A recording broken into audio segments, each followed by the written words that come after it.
پیارے آقا صلی اللہ تعالی علیہ وآلہ وسلم نے ارشاد فرمایا، 4 طرح کے لوگوں پر دنیا اور آخرت میں لعنت بھیجی جاتی ہے اور فرشتے اس پر آمین کہتے ہیں۔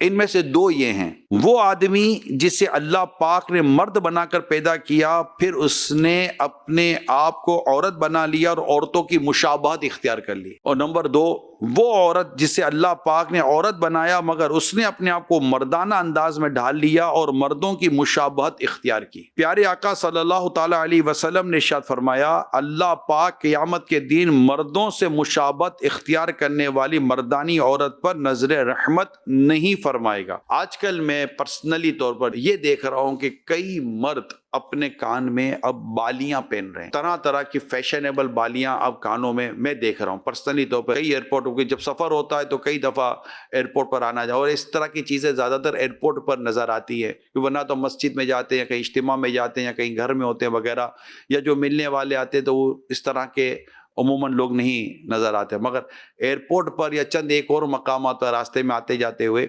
اب نظر پڑ رہی ہے۔ کئی مرد ہیں، اور اس میں مجھے لگتا ہے مسلمان بھی ہیں، کہ وہ کان میں بالیاں پہنتے ہیں، پونی بال لمبے رکھ کے پھر اس میں چٹیا جیسی بنانا، یہ بھی عورتوں کی مشابہت تو ہے نا۔ میں نے تو نبی پاک صلی اللہ علیہ وسلم کی حدیثیں بیان کی ہیں۔ اس طرح لباس میں، انداز میں جو عورتوں کی مشابہت کرتے ہیں، یعنی عورتوں جیسی اپنی وضع اختیار کرتے ہیں، ان کو غور کرنا چاہیے، اپنے ہاتھ میں، پاؤں میں، ہر جگہ۔ ایون کہ اب مرد ہاتھ میں مہندیاں تک لگا رہے ہیں۔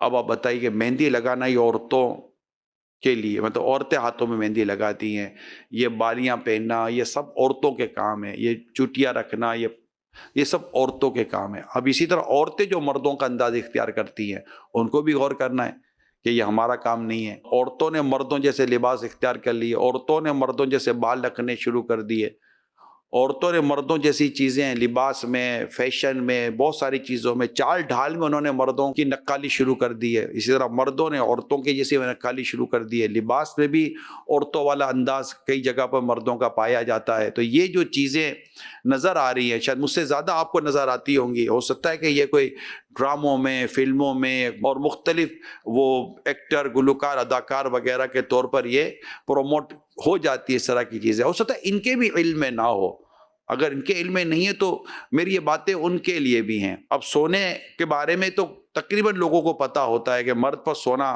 اس کی اجازت نہیں ہے، جائز نہیں ہے۔ ہمارے یہاں لڑکے مرد کڑے پہنتے ہیں، اسٹیل کے، میٹل کے کڑے پہنتے ہیں، یہ بھی ناجائز ہے۔ گلے میں چین پہنتے ہیں، یہ تو ملاقات میں بھی مجھے اسلام میں ملتے ہیں تو میں ان کے کان میں کہہ دیتا ہوں، سب کے سامنے تو نہیں کہہ سکتا، کان میں کہہ دیتا ہوں، آپ نے جو چین پہنی ہے نا وہ اتار دیجیے، ناجائز ہے۔ اب یہ چاندی کی، ان کو شاید لگتا ہوگا چاندی کی جائز ہے، چاندی کی بھی مرد کے لیے ناجائز ہے، کسی بھی میٹل کی مرد کے لیے ناجائز ہے۔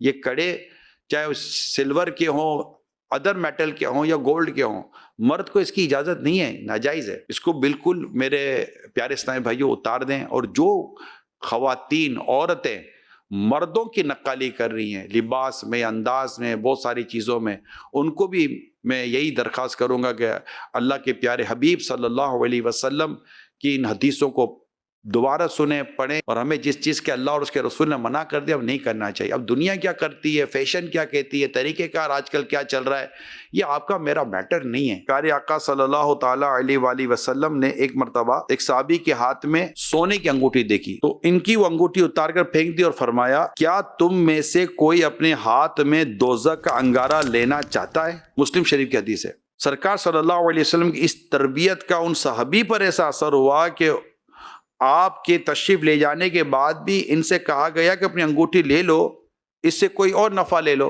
یعنی اس سے نفع لے سکتے تھے، اس کو بیچا جا سکتا تھا، اور صحابہ کرام نے کہا کہ لے لو، اس سے اور کوئی نفع حاصل کر لو۔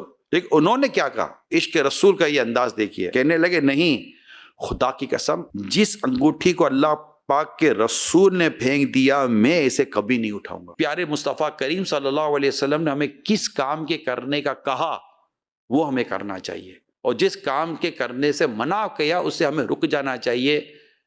یہی ہمارا کام ہے، چاہے وہ اسلامی بھائی ہوں، اسلامی بہنوں، مرد کے عورت ہے، جو مسلمان ہے اس کے لیے یہی ہے۔